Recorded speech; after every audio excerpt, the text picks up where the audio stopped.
കാലം നോക്കൂ വളരെ മോശമായിട്ടുണ്ട്. ഖിയാമത്തിന്റെ അടയാളങ്ങളിൽ ചെറുതെല്ലാം കഴിഞ്ഞുകൊണ്ടിരിക്കുന്നു. ഇനിയിപ്പോൾ പ്രധാനപ്പെട്ട വലിയ അടയാളം, വരാനിരിക്കുന്ന 10 അടയാളങ്ങളെ കോർത്ത് കാണിക്കുന്ന ഇമാം മഹ്ദി റളിയല്ലാഹു അൻഹു വരാൻ അടുത്തിരിക്കുന്നു. ഇമാം മഹ്ദി റളിയല്ലാഹു അൻഹു വന്നു കഴിഞ്ഞാൽ ഇസ്ലാമിന് ഇസ്സത്താണ്, മുസ്ലിമീങ്ങൾക്ക് അന്തസ്സ്. അള്ളാഹുവിന്റെ റസൂല് പറഞ്ഞു, ഇമാം മഹ്ദി വരുന്നതിന് മുമ്പ് ഭൂമി മുഴുവനും അക്രമങ്ങൾ കൊണ്ട് നിറയും. റസൂലുള്ളാഹി സ്വല്ലല്ലാഹു അലൈഹി വസല്ലം പറഞ്ഞു, അൽ മഹ്ദിയു മിന്നാ, ഇമാം മഹ്ദി അഹ്ലു ബൈത്തിൽ പെട്ടവരാണ്. യംലഉൽ അർള ഖിസ്തൻ വ അദ്ലാ, ഭൂമി മുഴുവനും നീതി കൊണ്ട് നിറയ്ക്കും. കമാ മുലിഅതു ളുൽമൻ വ ജൗറാ, ഭൂമിയിൽ അക്രമവും അരാജകത്വവും നിറയ്ക്കപ്പെട്ട് കഴിഞ്ഞ് അജിലൽ ജബ്ഹ അഖ്നൽ അൻഫ്, നെറ്റി വീതി കൂടിയ ആളാണ്, മൂക്ക് വളഞ്ഞു കൂർത്ത വെളുത്ത സുന്ദരനാണ്, സുറുമയിടപ്പെട്ട കണ്ണുകളാണുള്ളത്, മെലിഞ്ഞയാളുമാണ്. ഒരുപാട് ലക്ഷണങ്ങൾ പറയുന്ന ഹദീസുണ്ട്. ഇമാം മഹ്ദിയുടെ കാലത്ത് ജീവിക്കാൻ അള്ളാഹു തൗഫീഖ് ചെയ്യട്ടെ. ഞാൻ ഒരു സ്ഥലത്ത് ദുആ ചെയ്തപ്പോൾ ഒരാൾ ആമീൻ പറഞ്ഞില്ല, ഒരു ചെറുപ്പക്കാരനാ. ഞാൻ ചോദിച്ചു, നീ എന്താ ആമീൻ പറയാഞ്ഞത്? പൊന്നുസ്താദെ, ഇമാം മഹ്ദി വന്നാൽ ദജ്ജാല് വരും, ദജ്ജാല് വന്നാൽ പിന്നെ കൊല്ലാൻ ഈസാ നബി വരണം, ഇതൊന്നും കാണാനുള്ള തൊലിക്കട്ടി എനിക്കില്ല. അങ്ങനെയുണ്ട്. പേടിച്ച് ഒരു പേടിക്കുന്ന സാധനം അല്ലേ? നിങ്ങൾക്ക് പറയാം, ഇമാം മഹ്ദി വരുന്നതിന് മുമ്പ് 3 പശ്ചാത്തലം ഉണ്ടാകണം, 3 കാരണങ്ങൾ ഉണ്ടാകണം. അതുണ്ടായിട്ടേ ഇമാം മഹ്ദി വരൂ. ഇമാം മുസ്ലിം ഉദ്ധരിക്കുന്ന ഹദീസിൽ കാണാം, അള്ളാഹുവിന്റെ റസൂല് പറഞ്ഞു, ലാ തഖൂമു സ്സാഅ, ഖിയാമത്ത് സംഭവിക്കുകയില്ല. ഹത്താ, മുത്തുനബി പറയുകയാണ്, യൂപ്രട്ടീസ് നദി ഹത്താ യഹ്സിറൽ ഫുറാത്തു അൻ ജബലിൻ മിൻ ദഹബ്, സ്വർണത്തിന്റെ ഒരു പർവ്വതത്തെ പുറത്ത് കാണിക്കുന്നത് വരെ. ഫമൻ ഹളറഹു ഫലാ യഖുനു മിൻഹു ഷൈആ, ആരവിടെ എത്തിയാലും ആ സ്വർണത്തിന്റെ മലയിൽ നിന്ന് ഒന്നുപോലും എടുത്തു പോകരുത്. യുഖ്തലു മിൻ കുല്ലി മിഅത്തിൻ 99, 100-ൽ 99 പേരും കൊല്ലപ്പെടും. ഫുറാത്ത് എന്ന് പറയുന്ന ഒരു നദിയുണ്ട്, യൂപ്രട്ടീസ്. അതിലെ വെള്ളത്തിൻ്റെ ഒഴുക്ക്, നീര് കുറഞ്ഞു വരികയാണ്. അപ്പോൾ അത് സ്വർണത്തിൻ്റെ ഒരു മലയങ്ങോട്ട് പുറത്തേക്ക് കാണിക്കും. അത് ഇമാം മഹ്ദി വരുന്നതിന് മുമ്പ് നടക്കണം. ഇതൊന്നാമത്തെ അടയാളമാണ്. രണ്ടാമത്തെ അടയാളം, അല്ലാഹുവിന്റെ റസൂല് പറഞ്ഞു, സതുസാലിഹൂന റൂമ സുൽഹൻ ആമിനാ വതഗ്സൂന അൻതും വഹും അദുവ്വൻ മിൻ വറാഇഹിം വഫീ റിവായത്തിൻ അദുവ്വൻ മിൻ വറാഇകും, നിങ്ങളും പാശ്ചാത്യരും ക്രിസ്ത്യാനികളും കൂടി ഒരുമിച്ച് ഒരു മസ്ലഹത്ത് നടത്തും, ഒരു സന്ധി. നിങ്ങൾ ഇസ്ലാമിക രാജ്യങ്ങളും പാശ്ചാത്യ ക്രൈസ്തവരും കൂടി ഒരു സന്ധി നടത്തും. എന്നിട്ട് നിങ്ങളും അവരും ഒരുമിച്ച് ഒരു പൊതുശത്രുവിനോട് യുദ്ധം ചെയ്യും. അവരുടെ പിന്നിലുള്ള, ഒരു റിവായത്തിൽ നിങ്ങളുടെ പിന്നിലുള്ള, അവരുടെ പിന്നിലുള്ള, നിങ്ങളുടെ പിന്നിലുള്ള. ഇനി വീട്ടിൽ പോയിട്ട് ഗ്ലോബ് എടുത്തിട്ട് നോക്കുക. അവരുടെ പിന്നിലുള്ള, പാശ്ചാത്യരുടെ പിന്നിലുള്ള, നിങ്ങളുടെ പിന്നിലുള്ള ഒരു ശത്രു. അതാരായിരിക്കും ഇസ്മായിൽ ഉസ്താദെ? ഉസ്താദ് ഔറാൻ ചിന്തിച്ചത് മനസ്സിലായി. ആരായിരിക്കും? ചൈനയോ ഇറാനോ? എനിക്ക് ഇപ്പം തോന്നുന്നു അമേരിക്ക ആയിട്ടാ. അവരുടെ പിന്നിൽ, നിങ്ങളുടെ പിന്നിൽ. അതാരാ അവിടെ ഉള്ളത്? ആരാ ഉസ്താദെ? അല്ല, അമേരിക്ക അല്ലേ? സാധ്യതയാണ്. അള്ളാഹുവിൻ്റെ റസൂല് വ്യക്തമാക്കിയിട്ടില്ല ആരാണ് ആ ശത്രു. യുദ്ധം ചെയ്യും. ആര് ജയിക്കും? മുസ്ലിങ്ങളും ക്രിസ്ത്യാനികളും ആ യുദ്ധത്തിൽ ജയിക്കും. വതസ്ലമൂൻ വതഗ്നമൂൻ വതൻസിലൂന ബിമർജിൻ ദീ തുലൂൽ, പച്ചപ്പുല്ല് പിടിച്ചു കിടക്കുന്ന സ്ഥലത്ത് വന്ന് നിങ്ങൾ വിശ്രമിക്കും. നിങ്ങൾ ഗനീമത്ത് വാരിക്കൂട്ടും. നിങ്ങളും പാശ്ചാത്യരും യുദ്ധത്തിൽ വിജയിക്കുമ്പോൾ ഫയഖൂമു ഇലൈഹി റജുലും മിൻ അഹ്ലിൻ നസ്രാനിയ, ക്രിസ്ത്യാനികളിൽപ്പെട്ട ഒരു ജുന്തി, ഒരു പട്ടാളക്കാരൻ എഴുന്നേക്കും. യർഫഉ സ്വലീബ്, കുരിശ് ഉയർത്തിപ്പിടിച്ചിട്ട് പറയും, അലാ ഗലബ സ്വലീബ്, ഇന്നത്തെ യുദ്ധത്തിൽ വിജയിച്ചത് ക്രിസ്ത്യാനികളാണെന്ന് പറയുമ്പോൾ ഫയഖൂമു ഇലൈഹി റജുലും മിനൽ മുസ്ലിമീൻ, മുസ്ലിമീങ്ങളിൽപ്പെട്ട ഒരു പട്ടാളക്കാരൻ എഴുന്നേൽക്കും. ഫയഖ്തുലു, അയാളെ കൊന്നുകളയും. ഇങ്ങനെ ഒരു അവിവേകം മുസ്ലിങ്ങളുടെ ഭാഗത്തു നിന്നുണ്ടാവും. ഫയദുക്കൂന്നും റിവായത്തിലുണ്ട്, കുരിശനെ ഓടിച്ച് കളയും, അയാളെ കൊല്ലും. പറഞ്ഞത് അത്ര മോശമല്ലേ? എല്ലാവരും കൂടെ യുദ്ധം ചെയ്തിട്ട് ജയിച്ചത് ഞങ്ങൾ ഒറ്റയ്ക്കാന്ന് പറഞ്ഞാൽ പറ്റുമോ? അപ്പൊ എന്ത് സംഭവിക്കും? മുത്തുനബി പറയുകയാണ് സല്ലല്ലാഹു അലൈഹി വസല്ലം, ഫഹീനഇദിൻ തഗ്ദിറുർ റൂം, റോമക്കാർ ഈ സുൽഹ്, ഈ സന്ധി പൊളിച്ചിട്ട് അവരുടെ നാട്ടിലേക്ക് പോകും. വതജ്മഊൻ വതഅതൂനകും, അവർ ചെന്നിട്ട് പട്ടാളക്കാരെ ഒരുമിച്ച് കൂട്ടും, നിങ്ങളുടെ അടുത്തേക്ക് അവർ വരും. എത്ര കാലം കഴിഞ്ഞ് വരും? അവര് കദരി ഹംലിൽ മർ, ഒരു പെണ്ണ് ഗർഭം ധരിക്കുന്ന സമയം 9 മാസം കഴിഞ്ഞ് നിങ്ങളുടെ അടുത്തേക്ക് വരും. കണ്ടോ, അള്ളാഹുവിൻ്റെ റസൂലിൻ്റെ കണക്കേ. അത് വഹി കൊണ്ട് പറയുന്നതല്ലേ മുത്തുനബി, തെറ്റുവോ? ഇല്ലല്ലോ. ഒമാ എന്തിക്കോ അനിൽ ഹവ, സ്വന്തം ഇഷ്ടപ്രകാരം നബി മൊഴിയാറില്ലല്ലോ.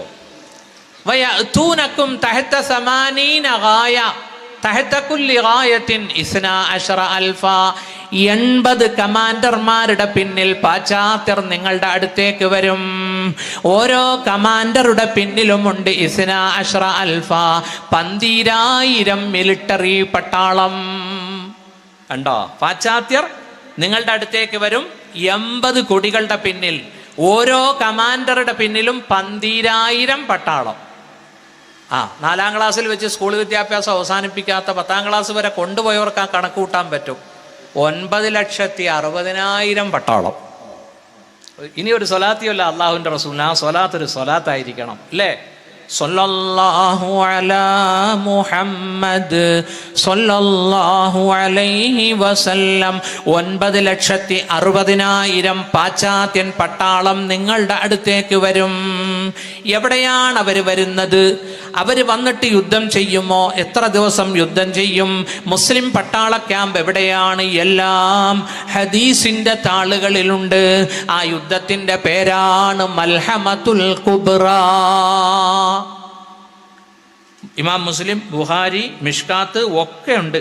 ആ ഹദീസിന്റെ ഗ്രന്ഥങ്ങളിലൊക്കെ ഈ 3ാം ലോക മഹായുദ്ധത്തെ പറ്റി മൽഹമത്തുൽ കുബ്ര എന്നാ പറയുന്നത്. ഒരു വലിയ യുദ്ധം വരാനുണ്ട്. ആ യുദ്ധത്തെ പറ്റി കൂടുതൽ അറിവില്ലാത്തതും മുസ്ലിങ്ങൾക്ക് തന്നെയാണ്. ക്രിസ്ത്യാനികൾക്കും അറിയാം, ജൂതന്മാർക്കും അറിയാം. ക്രിസ്ത്യൻ കുട്ടികൾ പറയും, ഓ ജീസസ് കം, യേശുവെ വന്നാലു. കണ്ടോ, ഈസാ നബി വരാനെടുത്തു. ഈസാ നബി വരണമെങ്കിൽ ദജ്ജാൽ വരാനെടുത്തു അല്ലേ? ദജ്ജാൽ വരുന്നത് എപ്പോഴാ? ഇമാം മഹദിയുടെ ലാസ്റ്റ് സമയത്താ. ഇമാം മഹദിയും ഈസാ നബിയും ഒന്നിച്ച് കുറച്ചു കാലം താമസിക്കും. ഈസാ നബി ഭരിക്കുന്ന സമയത്ത് ഇമാം മഹദി വഫാത്താകും, ബൈത്തുൽ മുഖദ്ദസിൽ ഖബറടക്കും. ഈസാ നബി വന്നു കഴിഞ്ഞ് കല്യാണം കഴിക്കും, 2 ആൺകുട്ടികൾ ഉണ്ടാവും, മുഹമ്മദ്, മൂസ എന്ന് പേരിടും. എല്ലാം ഹബീബായ റസൂലുള്ളാഹി നമുക്ക് പറഞ്ഞു തന്നു സഹോദരങ്ങളെ, നമുക്ക് പറഞ്ഞു തന്നു. ആമിന ബീവിയുടെ മുത്തുമോൻ മുഹമ്മദ് മുസ്തഫ.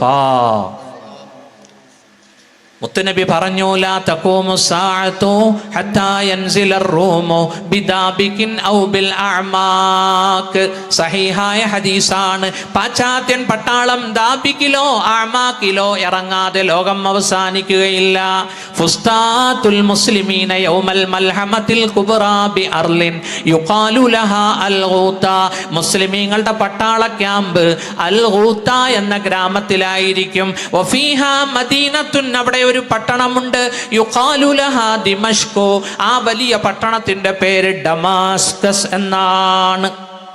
ഡമാസ്കസിനടുത്ത് അൽ ഗൂത്ത എന്ന ഗ്രാമത്തിൽ മുസ്ലിം പട്ടാളത്തിന്റെ ക്യാമ്പും ഉണ്ടാവും. അവിടെയാണ് പാശ്ചാത്യർ 9,60,000 പട്ടാളം വന്ന് തമ്പടിക്കുക.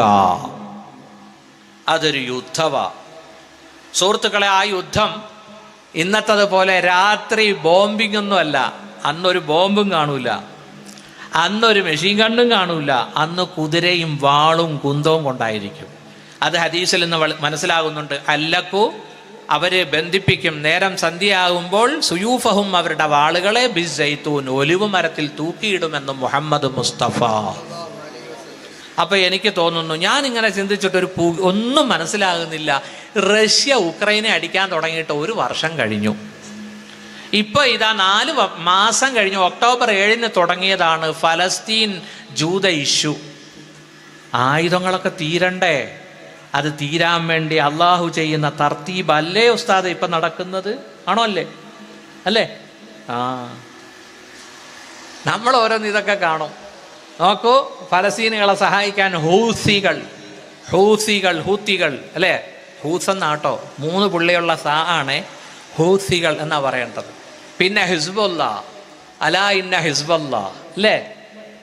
നോക്കൂ, കടല് ലഹറൽ ഫസാദു ഫിൽ ബർരി വൽ ബഹർ, ബർറിലും കരയിലും കടലിലും ഫസാദ് വ്യാപകമായി. അമേരിക്കനെ അടിച്ചുകൊണ്ടിരിക്കുകയാണ്. എത്ര കപ്പലുകളാ തകർക്കുന്നത് അല്ലേ. ഇൻഷാ അല്ലാഹ് ഈ യുദ്ധത്തിൽ ആര് ജയിക്കും? ഇസ്രായേൽ ജയിക്കുവോ അതോ ഫലസ്തീൻ ജയിക്കുവോ? ഫലസ്തീൻ ജയിച്ച് നിൽക്കുകയാ.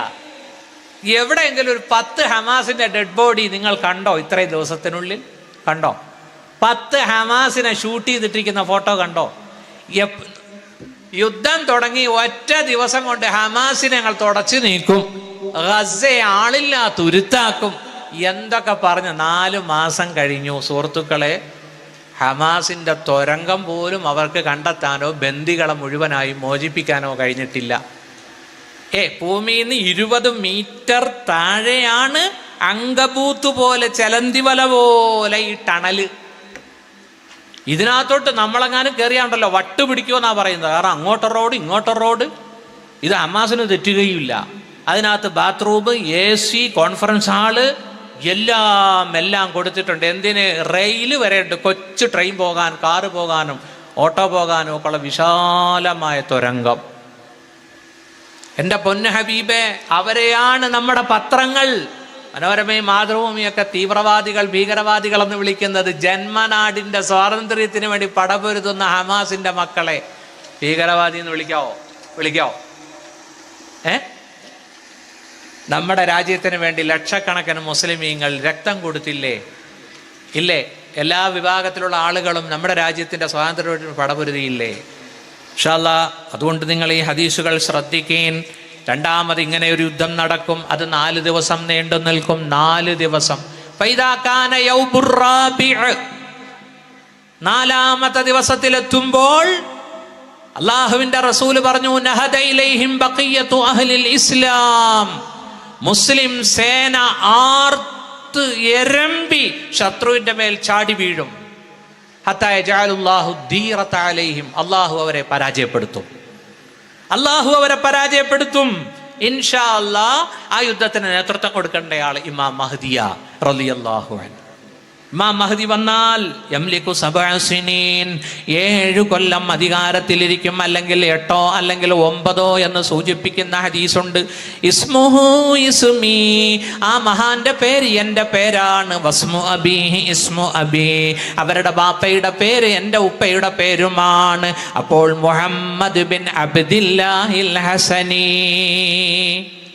കണ്ടോ? ഫാത്തിമത്തു സഹറയുടെ പുത്രൻ, അലിയാർ തങ്ങളുടെ പുത്രൻ ഹസൈനാറിന്റെ പരമ്പരയിലാണ് ഇമാം മഹ്ദി വരേണ്ടത്.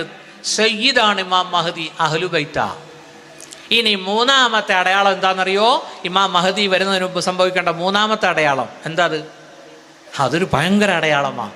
അള്ളാഹുവിന്റെ റസൂല് പറഞ്ഞു, യകൂനു ഇഖ്തിലാഫുൻ ഇൻദ മൗതി ഖലീഫ. ഒരു ഖലീഫ മരിക്കും. ആ ഖലീഫയുടെ മരണശേഷം അധികാരത്തിന് വടംവലി ഉണ്ടാകും. ആ സമയത്ത് യഖ്റുജു റജുലുൻ മിൻ അഹ്ലിൽ മദീന ഹാരിബൻ ഇലാ മക്ക. മദീനയിൽ നിന്നൊരാൾ ഓടും, മക്കയിലെ മസ്ജിദുൽ ഹറാമിൽ വന്ന് മസ്ജിദുൽ ഹറാമിലേക്ക് കയറിയിരിക്കും. ഫയഅതൂനഹു ഉനാസു മക്ക, മക്കക്കാർ വന്നുകൊണ്ട് ഫയുഖ്രിജൂനഹു ഫയുബായിഊന ബൈന റുക്നി വൽ മക്കാം. മക്കക്കാർ വന്നിട്ട് ആ മഹാനെ മസ്ജിദുൽ ഹറാമിൽ നിന്ന് പുറത്തേക്ക് കൊണ്ടുവന്നിട്ട് ബൈഅത്ത് ചെയ്യും. മനസ്സിഷ്ടപ്പെടാതെ, വഹുവ കാരിഹുൻ എന്ന ഹദീസിലുണ്ട്, അനിഷ്ടത്തോടുകൂടി ബൈഅത്ത് നടക്കും. ഒരു ഹദീസിൽ വരുന്നുണ്ട്, അൽ മഹ്ദിയു മിന്നാ അഹ്ലൽ ബൈത്ത് യുസ്ലിഹുല്ലാഹു ഫീ ലൈല. ഇമാം മഹ്ദി അഹ്ലുബൈത്തിൽപ്പെട്ടവരാണ്. അല്ലാഹു ഇമാം മഹ്ദിയെ പക്വതപ്പെടുത്തും ഒറ്റ രാത്രി കൊണ്ട് അധികാരം ഏറ്റെടുക്കാൻ. ഒരു രാത്രിയിലാണ് ഈ ദൗത്യത്തിന് ഇമാം മഹ്ദി അർഹനാകുന്നത്. ഒരു രാത്രിയിലാണ് ജനിച്ച്. മൗലിദുഹു മദീന, മദീനത്താ ജനിക്കുന്നത്. 40 വർഷം വളരുമ്പോഴും ഇങ്ങനെ ഒരു ദൗത്യം ഏറ്റെടുക്കാനുണ്ട് എന്ന് മഹാന് ബോധ്യമില്ല. 40ാമത്തെ വയസ്സിലാണ് അള്ളാഹു ഒരു രാത്രിയിലാണ് ഈ ദൗത്യം കൊടുക്കുക. അതൊരു ദൗത്യമാണ്. അതൊരു ദൗത്യമാണ്. ഉണ്ടോ? ഹദീസിൽ വരുന്നുണ്ട്, അള്ളാഹുവിന്റെ റസൂല് പറഞ്ഞു, ലാ തഖൂമു സ്സാഅതു ഹത്താ യക്സുറൽ മാലു വയഫീല. സമ്പത്ത് വർദ്ധിക്കാതെ, പൈസ ഒഴുകാതെ ഖിയാമത്ത് സംഭവിക്കുകയില്ല. എവിടെയും പൈസ ഒഴുകും. ലാ തഖൂമു സ്സാഅതു ഹത്താ തഊദ അർളുൽ അറബി മുറൂജൻ വഅൻഹാറാ. ലോകം അവസാനിക്കുകയില്ല, അറേബ്യയുടെ മരുഭൂമി ആയിത്തീരും. മുറൂജൻ വഅൻഹാറാ, പച്ചപ്പ് പിടിച്ച മരുപ്പച്ചയായി മാറും, നദികളും ഉണ്ടാകും. മനസ്സിലാക്കണേ, ഇമാം മഹദി വരുന്നതിന് മുമ്പ് അറേബ്യയിലെ 17% ഇപ്പൊ പച്ചപ്പ് പിടിച്ചതായി. സൗദിയിലെ മലകളിലൊക്കെ ഇപ്പൊ പച്ച കളറാ. അവിടെയൊക്കെ ചെറിയ ചെറിയ നദികൾ ഒഴുകാൻ തുടങ്ങി. മനസ്സിലായോ? ഇനി ഒരു ഹദീസും കൂടി ഉണ്ട്, അത് കേട്ടാൽ നിങ്ങൾ ഞെട്ടും. അള്ളാഹുവിന്റെ ഹബീബ് പറഞ്ഞു സല്ലല്ലാഹു അലൈഹി വസല്ലം, ഫഇദാ റഅയ്തുമൂ, നിങ്ങൾ ഇമാം മഹദിയെ കണ്ടാൽ ഫബായിഉ, നിങ്ങൾ ബൈഅത്ത് ചെയ്യണേ. ഇമാം മഹദി വന്നാൽ നിങ്ങൾ ബൈഅത്ത് ചെയ്യണം കേട്ടോ. നിങ്ങളെ തീവ്രവാദിയായിട്ട് ഗവൺമെന്റ് ഒന്നും പിടിക്കൂല. അന്നത്തെ സാഹചര്യമൊക്കെ മാറിയിട്ടുണ്ടാവും. സേമിയാണോ ചായയാണോ? ഫൈദാ റഅയ്തുമു, നിങ്ങൾ ഇമാം മഹദിയെ കണ്ടാ ബൈഅത്ത് ചെയ്യണേ. വലൗ ഹബ്വൻ അല സൽജ്. എന്താ ഈ ഹദീസിന്റെ അർത്ഥം? ഉസ്താദ്മാർ പറയട്ടെ. വലൗ ഹബ്വൻ അല സൽജ്, മഞ്ഞിന്റെ മുകളിലൂടെ മുട്ടിലെടഞ്ഞെങ്കിലും. നോക്കൂ, ഇമാം മഹദി വരേണ്ട സ്ഥലങ്ങളൊക്കെ ഇപ്പം മഞ്ഞുകട്ട പിടിച്ച് കിടക്കുകയാ മലകളിൽ. ഈ അടുത്ത് എല്ലാ ചാനലും അത് കാണിച്ചു. ഉണ്ടോ? ഇമാം മഹദി വരാറാവുമ്പോ ആദ്യം സ്വീകരിക്കേണ്ടവര് മഞ്ഞുകട്ടയുടെ മുകളിലൂടെ പോയി ബൈഅത്ത് ചെയ്യുന്നത് നമുക്ക് കാണാം ഇൻഷാ അല്ലാഹ്. കാലാവസ്ഥ പോലും അതിന് അല്ലാഹു അനുകൂലമാക്കിക്കൊണ്ടിരിക്കുകയാ. പ്രിയപ്പെട്ട സഹോദരന്മാരെ, ഇനി മറ്റൊരു റിവായത്തിൽ അള്ളാഹുവിന്റെ റസൂല് പറഞ്ഞു, യഖ്തതിലു ഇൻദ കൻസികും സലാസ. ശ്രദ്ധിക്കണേ, ഈ ഹദീസ് ശ്രദ്ധിക്കണം. യഖ്തതിലു ഇൻദ കൻസികും, നിങ്ങളുടെ നിധിയുടെ അടുക്കൽ യുദ്ധം ചെയ്യും. സലാസത്തുൻ, 3 പേര്. കുല്ലുഹും ബനി ഖലീഫ, 3 പേരും ഒരു രാജാവിന്റെ മക്കളാണ്. സുമ്മലാ യഊദു ഇലാ വാഹിദിൻ മിൻഹും, ഈ 3 രാജകുമാരന്മാർക്കും അധികാരം കിട്ടുകയില്ല. നിങ്ങളെ നിധിയുടെ അടുക്കൽ 3 പേര് യുദ്ധം ചെയ്യും. അവർ 3 പേരും ഒരു രാജാവിൻ്റെ മക്കളാണ്. ഞാൻ ഈയിടെ കഴിഞ്ഞ മാസം ഒരു ഉംറയ്ക്ക് പോയി. ഉംറ വിത്ത് നിക്കാഹ്. ഒരു നിക്കാഹിൽ പങ്കെടുക്കാൻ ഹറമിൽ വെച്ചായിരുന്നു നിക്കാഹ്. അവിടെ വെച്ച് ഞാനൊരു അറബിയെ പരിചയപ്പെട്ടു. ഞാൻ ചോദിച്ചു, ഈ നിധിയുള്ള രാജ്യം ഏതാ? അത് ഇത് തന്നെ. അപ്പൊ ഹദീസിലുണ്ട്, ഇന്ദ കൻസിക്കും ഐ കൻസിൽ കഅബ എന്നൊരു തഫ്സീർ പറയുന്നുണ്ട്. കഅബയാകുന്ന നിധിക്ക് വേണ്ടി 3 പേര് യുദ്ധം ചെയ്യും. അപ്പൊ ഞാൻ ചോദിച്ചു, ഇപ്പോഴത്തെ ഖലീഫ ആരാ? സൽമാൻ. സൽമാൻ എത്ര മക്കളാ? 3 ആൺപിള്ളേര്. അല്ലാ, ഇനിയിപ്പോ നാളെ എന്നെ ഉംറയ്ക്ക് വിടൂല. കാരണം ഇതൊക്കെ ഇപ്പൊ സൗദിയിൽ എത്തിയാലുണ്ടല്ലോ അല്ലേ. സൽമാനാണ് ഇപ്പോഴത്തെ ഖലീഫ. സൽമാന് 3 ആൺപിള്ളേരാണുള്ളത്. ഇപ്പോഴത്തെ വലിയുൽ അഹദ് മുഹമ്മദ് ബിൻ സൽമാനാണ്. അപ്പോ രാജാവിന്റെ മരണത്തോടനുബന്ധിച്ച് 3 മക്കൾ അധികാരത്തിന് വേണ്ടി വടംവലി നടത്തും. 3 പേർക്കും അധികാരം കിട്ടുകയില്ല. ആ സമയത്ത് മദീനത്തുനിന്ന് ഒരാൾ ഓടി വരും, മക്കയിൽ വന്ന് അഭയം തേടും. ആ ബഹുമാനപ്പെട്ട വ്യക്തിത്വമാണ് ഇമാമുന വസയ്യിദുന മഹ്ദി റളിയല്ലാഹു അൻഹു. അല്ലാഹു തആല മഹ്ദി ഇമാമിനെ കാണാനും ബൈഅത്ത് ചെയ്യാനും പടച്ചോൻ തൗഫീഖ് നൽകട്ടെ. ഇമാം മഹ്ദി വന്നാൽ ആദ്യം എതിർക്കുന്ന ആരാന്നറിയോ? ആരാ? നിങ്ങൾ തന്നെയാ. നിങ്ങളെന്ന് പറയാൻ മലപ്പുറംകാരെന്നല്ല ഈ പറഞ്ഞതിൻ്റെ അർത്ഥം. പിന്നെ ഗൾഫുകാർ ആദ്യം എതിർക്കും. കണ്ടോ? തഹ്സൂന ജസീറത്തൽ അറബ്, ഇമാം മഹദിയും വിശ്വാസികളും അറേബ്യൻ ഉപദ്വീപിനോട് യുദ്ധം ചെയ്യും. അല്ലാഹു അവിടെ വിജയം കൊടുക്കും ഇമാം മഹദിക്ക്. രണ്ടാമത്തെ യുദ്ധം തഹ്സൂന ഫാരിസ, ഇറാനോടാണ്. ഇമാം മഹദി ഇറാനെ പരാജയപ്പെടുത്തും, അല്ലാഹു ഫതഹ് കൊടുക്കും. പിന്നീട് യുദ്ധം ചെയ്യുന്നത് അള്ളാഹുവിന്റെ റസൂല് പറഞ്ഞു, സുമ്മ തഹ്സൂന റൂം, റോമയോടാണ്, ഇറ്റലിയോടാണ്, പാശ്ചാത്യ നാടുകളോടാണ്. അള്ളാഹു നിങ്ങൾക്ക് വിജയം തരും. നാലാമത് യുദ്ധം ചെയ്യുന്നത് സുമ്മ തഹ്സൂന ദജ്ജാൽ, ദജ്ജാലിനോടാണ്. അതായത് ദജ്ജാൽ വന്നാൽ വരാൻ കാത്തിരിക്കുന്നതും സഹായിക്കുന്നതുമായ ഒരു രാജ്യമാണ് ഇസ്രയേൽ. ഇസ്രയേൽ ഉണ്ടോ? മുത്തുനബി പറയുകയാണ്, യത്ബഉ ദജ്ജാല 70,000 മിൻ യഹൂദി ഇസ്ഫഹാൻ. ഇസ്ഫഹാൻ എന്ന നാടുണ്ട്. ആ നാട്ടിലെ 70,000 ജൂതന്മാർ ദജ്ജാലിന്റെ പട്ടാളത്തിലേക്ക് ചേരും. അലൈഹിമുത്തൈലസാൻ, അവരുടെ തലയിൽ ഒരു തരം ഷാളുണ്ട്. ഈ ഷാളല്ല, ജൂതന്മാരുടെ ഷാള് കാണണമെങ്കിൽ ബൈത്തുൽ മുഖദ്ദസ് കാണാൻ പോയാൽ മതി. ഇപ്പൊ പോകണ്ട കേട്ടോ, ഇപ്പൊ യുദ്ധം നടക്കുകയാണ്, വിടൂല. ശാന്തമാവുമ്പോൾ പോയിക്കോളി. നമുക്കൊക്കെ പോകാൻ തൗഫീഖ് കിട്ടുന്നത് എന്തുകൊണ്ടാണെന്നറിയോ? നരസിംഹറാവു പ്രധാനമന്ത്രി ആയതുകൊണ്ടാ. ആ ചങ്ങാതി ഇസ്രായേലുമായിട്ട് ഡിപ്ലോമാറ്റിക് ബന്ധം സ്ഥാപിച്ചത് കൊണ്ടാ. സൗദിക്ക് അബ്ദുറഹ്മാൻ സുദൈസിക്കൊന്നും അങ്ങോട്ട് പോകാൻ പറ്റിയിട്ടില്ല ഇതുവരെ. മനസ്സിലായില്ലേ? അതുകൊണ്ട് നരസിംഹറാവിന് വേണ്ടി ദുആ ചെയ്യണമെന്നോ? ഇസ്രായേലുമായി നയതന്ത്ര ബന്ധം സ്ഥാപിച്ച നരസിംഹറാവു, അതുകൊണ്ട് നമുക്കൊക്കെ ബൈത്തുൽ മുഖദ്ദസിൽ പോകാൻ പറ്റുന്നു, അതുകൊണ്ട് നരസിംഹറാവിന് ദുആ ചെയ്യണമെന്നാണോ? അല്ല. അതൊക്കെ അല്ലാഹു തആല സുൽത്താനുൽ ഹിന്ദിന്റെ ബർക്കത്ത്, ഖാജ ഗരീബ് നവാസിന്റെ ഒക്കെ ബർക്കത്ത് കൊണ്ട് നമ്മുടെ കയ്യിൽ 1,25,000 രൂപ ഉണ്ടെങ്കിൽ നമുക്കിന്ന് ഫലസ്തീനിൽ പോവാം, അല്ലേ? ഇൻഷാ അല്ലാഹ് നിങ്ങളൊക്കെ പോകണം. പോയാൽ മാത്രം പോരാ, നാട്ടുകാരെ ഒക്കെ നിങ്ങൾ കാടിളക്കി കൊണ്ടുപോകണം. നമ്മുടെ ഹറമല്ലേ?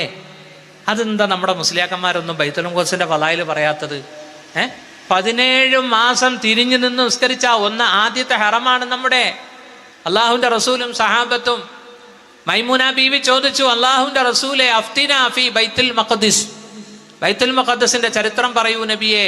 ഫൈന്നഹു അർളുൽ മഹ്ശരി വൽ മൻശർ, അവിടെയാണ് മഹ്ശറ, അവിടെയാണ് മഹ്ശറ, അവിടെയാണ് ഉത്ഥാനം, എഴുന്നേക്കുന്നത് എല്ലാവരും. ഇൻഷാ അല്ലാഹ് അത് കാണണ്ടേ? ഞാനും വാപ്പയും എൻ്റെ നല്ല പാതിയും ഉണ്ട്. ഞങ്ങൾ പിന്നെ ഇവിടെ നിന്ന് നെടുമ്പാശ്ശേരി നേരെ റിയാദിലെത്തി. റിയാദിൽ നിന്ന് അമ്മാനിലേക്ക് പറന്നു. അമ്മാൻ ജോർദാൻ്റെ തലസ്ഥാനമാണ്, നല്ല സ്ഥലം കേട്ടോ അമ്മാൻ. അവിടെ പോയി റെസ്റ്റ് എടുത്തു. അമീർ പറഞ്ഞു, നമുക്ക് നാളെ രാവിലെ നമുക്ക് പിന്നെ മൂത്തത്ത് യുദ്ധം നടന്ന സ്ഥലത്ത് പോവാം. അവിടെ നിന്ന് നമ്മൾ ഷുഐബ് നബിയുടെ ഖബറിൽ പോകും. 4 ദിവസം ജോർദാനി. അത് കഴിഞ്ഞ് ഞങ്ങൾ ഇസ്രയേൽ വഴി, പിന്നെ ബൈ റോഡാ, ഇസ്രയേൽ വഴി ഈജിപ്തിലേക്ക് പോവുകയാണ്. അപ്പൊ അങ്ങനെ പോയി ഒരു പകല് മുഴുവനും AC ബസ്സിൽ യാത്ര ചെയ്യുക. വേറെ ഒന്നും അവിടെ ഇല്ല, വെറും മലകളും ഭൂമിയും. അപ്പൊ എൻ്റെ ഭാര്യ പറഞ്ഞു, പടച്ചവനെ ഇവിടെയാണോ മഹ്ശറ എന്ന്. അത് പറഞ്ഞു കഴിഞ്ഞ് കുറച്ച് കഴിഞ്ഞ് കിതാബ് ആഴത്തി നോക്കിയപ്പോഴാണ് ഇതേ റസൂലുള്ള പറയുന്നത്, അവിടെയാ നിങ്ങളുടെ മഹ്ശറ എന്ന്. അപ്പൊ ഞാൻ ഭാര്യയോട് പറഞ്ഞു, നീ ഭയങ്കര സാധനം കേട്ടോ. നിങ്ങൾ പെണ്ണുങ്ങളെയൊന്നും അങ്ങനെ മോശക്കാരാക്കണ്ട. നമ്മുടെ പെണ്ണുങ്ങൾക്ക് ദീൻ വന്നാലുണ്ടല്ലോ, പിന്നെ അടുക്കളയിലും എപ്പോഴും ദിക്റിലായിരിക്കും. പിന്നെ ഒരു കാര്യമുണ്ട് കേട്ടോ, ഇത് മൂത്താ പിന്നെ നമുക്ക് കടിഞ്ചായും കിട്ടൂല, കഞ്ഞിയും കിട്ടൂല. ഞാൻ ഈയിടെ ഒരു വാതിന് പോകാൻ വേണ്ടി, എനിക്ക് ഭയങ്കര മടിയനാണേ. തുണി കഴുകി തരുന്നതും അയണിട്ട് തരുന്നതും നമ്മുടെ നല്ല ബാധിയാ. ഞാനത് ചെയ്ത് കഴിഞ്ഞ് വാല് കഴിഞ്ഞ് വരുമ്പോൾ 500 രൂപ അവൾക്ക് കൊടുക്കുകയും ചെയ്യും കേട്ടോ. അത് പിടിക്കല്ലേ, ബാക്കിയെല്ലാം പിടിച്ചോ. അതെന്താ, ഭാര്യയ്ക്ക് വല്ലപ്പോഴും ഒരു 500 രൂപ കൊടുക്കുന്നത് അവർക്ക് എന്തെങ്കിലും ഗുളിക ഇതിനൊക്കെ മേടിച്ച് ഓട്ടോറിക്ഷയ്ക്കൊക്കെ കൊടുക്കാമല്ലോ, അല്ലേ? കൊടുക്കണ്ടേ? പ്രിയപ്പെട്ട സഹോദരന്മാരെ,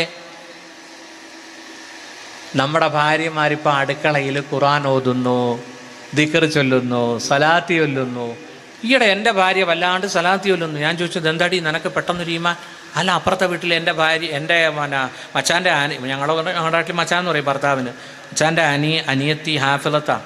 ആ കൊച്ച് എപ്പോഴും സലാത്തി ചൊല്ലുന്നു, മൊബൈൽ തുറന്നു വെച്ചുകൊണ്ട്. അത് കണ്ടിട്ട് ഇവിടെ വന്നിട്ട് ഇവളും സ്വലാത്ത്. ഇൻഷാ അല്ലാഹ് സ്വലാത്ത് വർദ്ധിപ്പിക്കാനുള്ള തൗഫീഖ് ചെയ്യട്ടെ. നമ്മുടെ സുന്നി പെണ്ണുങ്ങൾ മോശമൊന്നും അല്ല കേട്ടോ, നല്ല ദിക്ർ ചൊല്ലുന്നവരുണ്ട്. ഈയിടെ ഒരു പെണ്ണുങ്ങൾ അവ്വാബീൻ നിസ്കരിക്കുന്നു. അപ്പോൾ എന്നോടൊരാൾ വന്നിട്ട് ചോദിച്ചു, ഉസ്താദേ അങ്ങനെ ഒരു നിസ്കാരം ഉണ്ടോ അവ്വാബീൻ? ഞാൻ പറഞ്ഞു, ഉണ്ടടാ. മഗ്‌രിബ് കഴിഞ്ഞ് 2-2-2 മഗ്‌രിബിൻ്റെ സുന്നത്ത് കൂടാതെ ഒരു 6 റക്അത്ത് നിസ്കരിക്കുന്നത് സ്വലാത്തുൽ അവ്വാബീന. അതെന്താ? അത് നമ്മുടെ ഭാര്യ ഇപ്പോൾ ചെയ്യുന്നുണ്ട്. എനിക്കിതൊന്നും അറിയില്ലല്ലോ. ഉസ്താദിനോട് ചോദിച്ചിട്ട് ഇൻഷാ അല്ലാഹ് നാളെ പോലെ ഞാനും തുടങ്ങും. ഇൻഷാ അല്ലാഹ് തുടങ്ങാൻ അല്ലാഹു തൗഫീഖ് ചെയ്യട്ടെ. നമ്മൾ പണ്ഡിതന്മാരൊക്കെ മേടിക്കേണ്ട ഒരു കിതാബാണ് മുകാശഫത്തുൽ ഖുലൂബ് അൽ മുഖറിബു ഇലാ അല്ലാമിൽ ഒയൂബ്. ഗസാലി ഇമാമിൻ്റെ കിതാബാണ്, നല്ലൊരു കിതാബാണ്. നമ്മുടെ മിൻഹാജുൽ ആബിദീൻ, ബിദായത്തുൽ ഹിദായ, പിന്നെ ഇഹ്യാ ഉലൂമുദ്ദീനൊക്കെ പോലെ ഒരു നല്ല കിതാബ്, ചെറിയ കിതാബ്. അതിനകത്ത് ഞാനൊരു സംഭവം കണ്ടു. അസ്സലാത്തു അലയ്യ നൂറുൻ അല സിറാത്ത്. ഒരു ഹദീസാണ്, എനിക്ക് വേണ്ടി നിങ്ങൾ ചൊല്ലുന്ന സ്വലാത്ത് സുറാത്ത് പാലത്തിൽ പ്രകാശമാണ്. അതിൻ്റെ താഴെ ഒരു സംഭവം പറയുന്നുണ്ട്. ഒരു മഹാൻ ഒരിക്കൽ അള്ളാഹുവിൻ്റെ റസൂലിനെ സ്വപ്നം കണ്ടു. സലാം പറഞ്ഞു. റസൂലുള്ള മൈൻഡ് ചെയ്തില്ല. അള്ളാഹുവിൻ്റെ റസൂലേ, അവിടെ എന്നോട് കോപത്തിലാണോ ദേഷ്യത്തിലാണോ? ഞാൻ അങ്ങയുടെ ഉമ്മത്തിയല്ലേ? അങ്ങയുടെ സമുദായത്തെ ഉമ്മ മക്കളെ തിരിച്ചറിയും പോലെ അറിയുമെന്ന് ഞാൻ കേട്ടിട്ടുണ്ടല്ലോ. ശരിയാണ്, ഞാൻ എൻ്റെ സമുദായത്തെ തിരിച്ചറിയും, പക്ഷേ എനിക്ക് നിന്നെ മനസ്സിലായില്ല. അന്നകലം തദ്കുർനി, നീ എന്നെ ഓർക്കാറില്ലല്ലോ സ്വലാത്ത് കൊണ്ട്, അതുകൊണ്ട് എനിക്ക് നിന്നെ മനസ്സിലാകുന്നില്ല. പിറ്റേന്ന് അദ്ദേഹം ഞെട്ടി എണ്ണിച്ചു. 100 സ്വലാത്ത് നഫ്സിന് നിർബന്ധമാക്കി ചൊല്ലാൻ തുടങ്ങി. അതാ വരുന്നു 14-ാം രാവിൻ്റെ ശോഭയുള്ള റസൂലുള്ളാഹി പുഞ്ചിരിച്ചുകൊണ്ട് സ്വപ്നത്തിൽ വരുന്നു. അദ്ദേഹത്തെ പെട്ടെന്ന് തിരിച്ചറിഞ്ഞു. ഇൻഷാ അല്ലാഹ് എനിക്കും ഭയങ്കര മടിയാ സ്വലാത്തിയല്ല. എന്താണെന്നറിയില്ല, സ്വലാത്തിയല്ല മടിയാ. ഈ സംഭവം വായിച്ചു കഴിഞ്ഞപ്പോൾ എനിക്കും അള്ളാഹു ഹിദായത്ത് തന്നു. ഞാനും ഇപ്പോൾ കുറേ സ്വലാത്തിയൊല്ലുന്നുണ്ട്. മനസ്സിലായില്ലേ? ഞാൻ ചൊല്ലാതെ നിങ്ങളുടെ ചൊല്ലാൻ പറയുന്നത് ശരിയാണോ? വാഇദ് മുത്തഇദാകണ്ടേ? ആകണ്ടേ? ഇൻഷാ അല്ലാഹ് നിങ്ങൾ ഇവിടെ നടക്കുന്ന ആ സ്വലാത്തിൻ്റെ മജ്ലിസിൽ പങ്കെടുക്കണം. ഉമ്മ പെങ്ങന്മാരും എല്ലാവരും വരണം. ബഹുമാനപ്പെട്ട ലിയാഖത്ത് അലി പൂക്കോയ തങ്ങളുടെ മജ്ലിസിൽ നടക്കുന്ന സ്വലാത്ത് ഇൻഷാ അല്ലാഹ് നമ്മൾ നമുക്ക് വേണ്ടിയും നമ്മുടെ നാട്ടുകാർക്ക് വേണ്ടിയും ലോകർക്ക് വേണ്ടിയും ഫലസ്തീനികൾക്ക് വേണ്ടിയും വസ്സക്കാർക്ക് വേണ്ടിയും ഒക്കെ ദുആ ചെയ്യുന്നുണ്ട് അവിടെ. അള്ളാഹു നമ്മുടെ ദുആ സ്വീകരിക്കട്ടെ.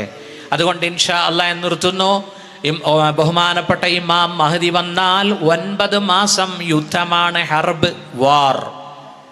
ലോകത്തോട് യുദ്ധം ചെയ്യും. Middle east, Europe, Israel. അത് കഴിഞ്ഞിട്ട് പിന്നെ ആരോടാ യുദ്ധം ചെയ്യുന്നത്? അള്ളാഹുവിന്റെ റസൂല് പറഞ്ഞു, ലാ തഖൂമുസ്സാഅതു ഹത്താ തുഖാതിലു ഖൂസൻ വ കർമാന. ഖൂസിനോടും കർമാനിനോടും യുദ്ധം ചെയ്യാതെ ലോകം അവസാനിക്കുകയില്ല. സിഗാറുൽ അയുൻ, ചെറിയ കണ്ണുള്ളവർ, ഹുമുറൽ വുജൂഹ്, മുഖത്ത് വല്ലാത്ത ചുമന്ന കളറാണ്. തീർന്നില്ല. കന്ന വുജൂഹഹും കൽ മജാനിൽ മുത്തറക, അവരുടെ മുഖം അടിച്ചു പരത്തപ്പെട്ട പരിച പോലെയാണ്. അത് മംഗോളിയ, ചൈന, ജപ്പാൻ ഒക്കെയാ. അപ്പോൾ എല്ലാ രാജ്യവും ഇമാം മഹദിയോട് കടമ രേഖപ്പെടുത്തും. കെലിമ ചൊല്ലി ഇസ്ലാമിലേക്ക് വരും ഇൻഷാ അല്ലാഹ്. അള്ളാഹുവിൻ്റെ റസൂല് പറഞ്ഞ ഒരു ഹദീസ് കൂടി ഞാൻ പറയാൻ ആഗ്രഹിക്കുന്നു. തമീമുദ്ദാരി ഉദ്ധരിക്കുന്ന ഹദീസാണ്. അള്ളാഹുവിൻ്റെ മുത്തുനബി റസൂലുള്ളാഹി പറയുന്നത് ഞാൻ കേട്ടോ.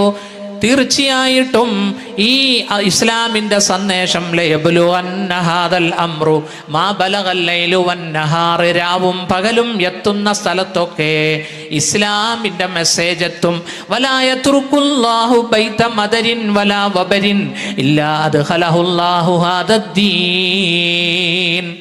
ഒരു കൊട്ടാരവും ഒരു കുടിലും, ബൈത്ത് മദർ വലാ വബർ. എന്താ വബർ എന്ന് പറഞ്ഞാൽ? രോമം, ചെമ്മരിയാടിന്റെ രോമമൊക്കെ മുകളിൽ ഇട്ടിട്ടുണ്ടാക്കുന്ന കുടില്. വബർ. മദർ എന്ന് പറഞ്ഞാൽ നമ്മുടെ ഈ മണ്ണ് കലക്കി ചുടുകട്ടയാക്കി ഭിത്തികളുണ്ടാക്കുന്ന വീട്. ചെറിയ വീട്ടിലും വലിയ വീട്ടിലും ഇസ്ലാമിൻ്റെ മെസ്സേജ് എത്തും. അവസാനം അമേരിക്കൻ വൈറ്റ് ഹൗസിലും എത്തും. ബിഇസ്സി അസീസ് ഔ ബിദില്ലി ദലീൽ. നല്ല ബ്രില്യൻ്റായ ആളുകൾ ഇസ്ലാമിലേക്ക് വരുമ്പോൾ ഇസ്ലാമിന് മുതൽക്കൂട്ട്. കടുത്ത ശത്രുക്കൾ ഇസ്ലാമിനെ വിമർശിച്ചുകൊണ്ട് അവർ ലേഖനം എഴുതും, പ്രസംഗിക്കും. അതും ഇസ്ലാമിന് മുതൽക്കൂട്ട്. നോക്കൂ,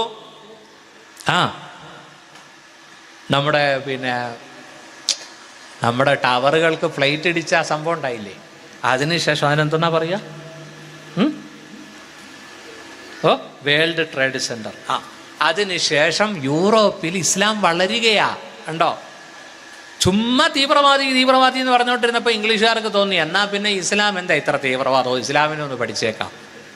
എത്ര പേരാ ഇപ്പോൾ ഇസ്ലാമിലേക്ക് വരുന്നതെന്നറിയോ? നമുക്കൊക്കെ അവിടെ സുഹൃത്തുക്കളുണ്ടല്ലേ.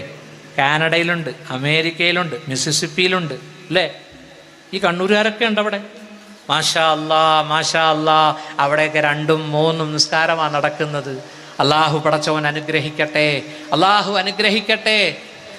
यहाँ में अहले ईमान सूरते खुर्शिद जीते हैं, इधर डूबे उधर निकले इधर डूबे.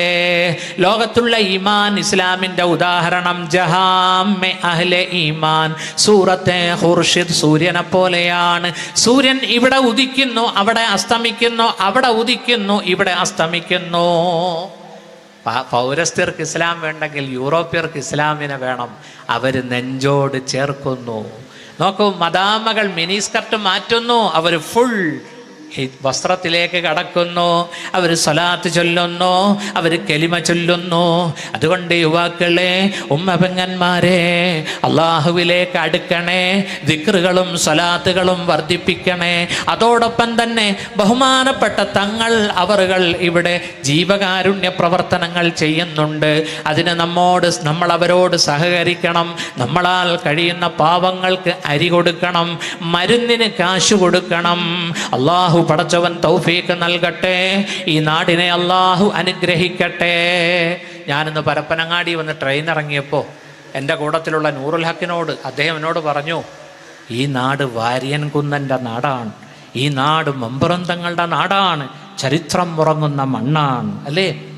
അള്ളാഹു പടച്ചവൻ ഈ ചരിത്രങ്ങളൊക്കെ പഠിക്കാൻ അള്ളാഹു തൗഫീഖ് നൽകട്ടെ. നമ്മളൊന്ന് വെറും പേടിത്തൊണ്ടന്മാരായിപ്പോയി, വെറും ഷണ്ടന്മാരായിപ്പോയി. അതുകൊണ്ട് ധീരതയോടെ ജീവിച്ച് ഇസ്ലാമിനെ നെഞ്ചോട് ചേർത്ത് ഇൻഷാ അള്ളാഹു സമൂഹത്തിലേക്ക് ഇറങ്ങാൻ എത്രയോ യുവാക്കൾക്ക് ദീൻ അറിയില്ല. അതുകൊണ്ട് അവർക്ക് ദീൻ പരിചയപ്പെടുത്തണം.